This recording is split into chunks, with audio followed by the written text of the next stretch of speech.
A warm welcome to all of you.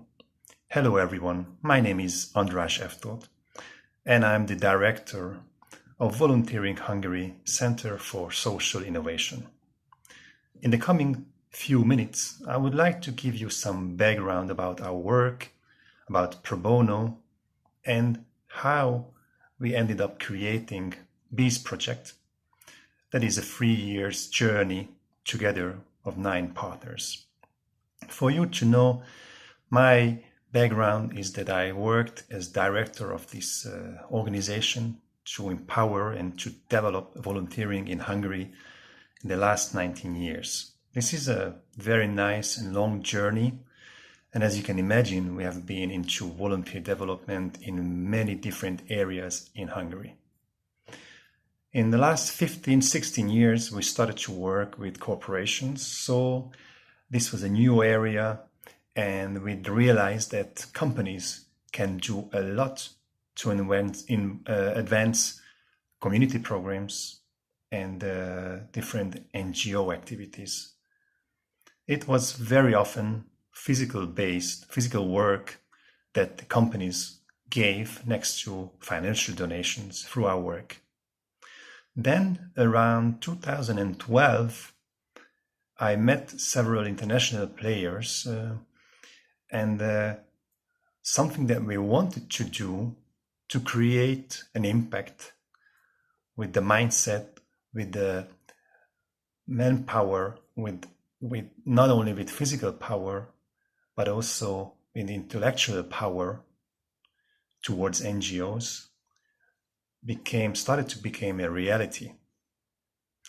In 2014, I was fortunate to join the second Global Pro Bono Summit, where a very interesting journey began. I realized that there are just so many interesting organizations around the world that are focusing their work on the development of pro bono. What is pro bono? Pro bono is an area of volunteering where mainly corporate people, but not necessarily only corporate people, we will come to that, help mainly NGOs to advance in a certain knowledge area or in a certain management area to grow. Most of the time, pro bono has a very clear time frame. It's not like a mentoring or a training activity, but it has a very clear beginning, a focus, and an end. So it's often helping in the area of communication, law, or different management areas to grow the certain activities of the NGOs. Most of the time, the recipients are NGOs, and in that way, the work is more effective, so that the indirect beneficiary is most of the time the community itself. For us, it was a wonderful opportunity, and we started to discuss with corporate partners, and we realized that not in a large number, but there was openness to try these new possibilities. By now, we have several corporate partners that actually integrated pro bono into their CSR portfolio. And every year we met on the global summit, and actually the European presence of the Global Pro Bono Network became stronger and stronger. In 2016, we started to discuss that on a European level, it would be important to see and identify areas where a common development should be possible. In the beginning, we wanted to create a pro bono development program, but then we had to realize that local specificities are so different, and very different things are needed in Germany or in Portugal or in Hungary, in different countries. But this cooperation, this dialogue were present, and somehow the BEESE project grew out from these dialogues. We identified in 2017 that these activities could and should actually appear in university frameworks. I mentioned earlier that most of the time corporations do pro bono projects. But our hypothesis was that those students that most of the time end up working at these companies could and should try these kind of projects that are mutually beneficial for all parties. Going back a little bit to the companies, this is not only beneficial for the NGOs that obviously grow a certain area or get more effective or better in some management area, but it's very important for the employees. This is skill development. The area of skill development is extremely important, and it's also about the development of motivation.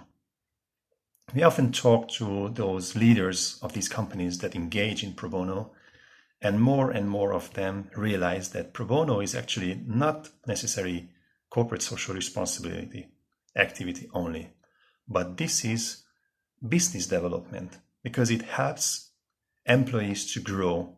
It helps them to become a better team.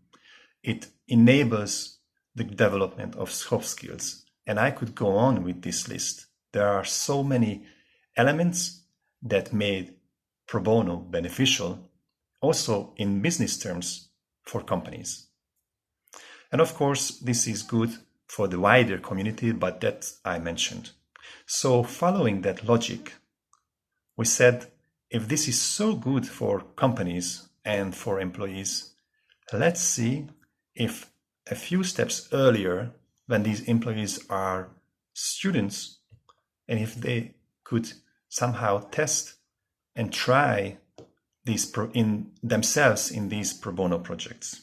So the entire hypothesis, the entire idea was based on that pro bono could and should appear at academic frameworks, and then students should have the same access to those projects that those employees that work in engaged companies have. So we started to see who are from the global pro bono network are engaged and willing to join this project, and we were very happy to see that from 5 countries, 9 partners were interested. We are almost equally university partners and intermediaries, so-called intermediaries, we as organizations that organize and manage these pro bono projects. So all the necessary elements were together to create a successful project. The project had different aims, and to go through this very quickly, we wanted to have a study, a research on the motivations of the students. We wanted to understand how much they know about volunteering, how much they know about pro bono. And to keep it short, we realized that almost in all countries, students know about volunteering, they like to participate, but in most of the cases, they had almost no information on pro bono. So that actually strengthened our idea that this kind of capacity development is needed. Another important element of this project was the organization of pilots. We identified that pro bono can be done in so many different ways. So it can be a short or a midterm or a long-term engagement. And these projects work in many different ways. So all the partners tested short, mid, and long-term pilots, and we collected the informations and experiences that actually are channeled into the third main outcome of this project, which is a complex guidebook. We are working on the finalization of this guidebook. And our aim is to put all the knowledge, all the information that we gathered in the frame of this project and to make it available for a very wide audience. We really expect that many universities, eventually pro bono intermediaries and also corporate partners will see this, will be inspired, will want to create a pro bono project on their own.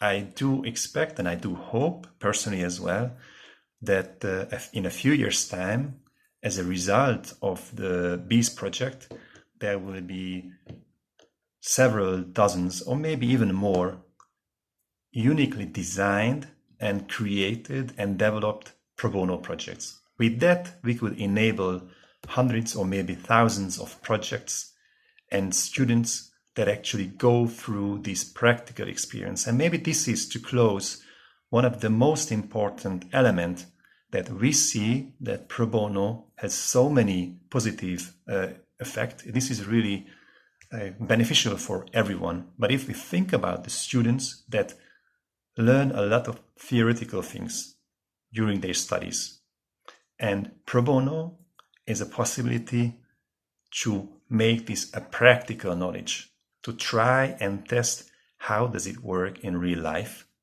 how does it feel, and how does it work to be a consultant, what does it mean to understand their need of the clients, how to serve best a project, how many elements are needed to create successful projects, just to name few of the things that we will try to list in the guidebook that will be available this summer.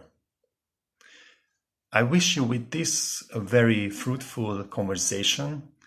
I have to say that this partnership was very enriching. I very much enjoy working with the team of Porto University. I hope that there will be future opportunities as well. And I really hope that you as audience will take the best out of this conversation. And there will be eventually, even in Portugal, additional pro bono projects that will help students, NGOs, and eventually corporate partners to grow. Thank you very much for your audience, and I wish you all the best.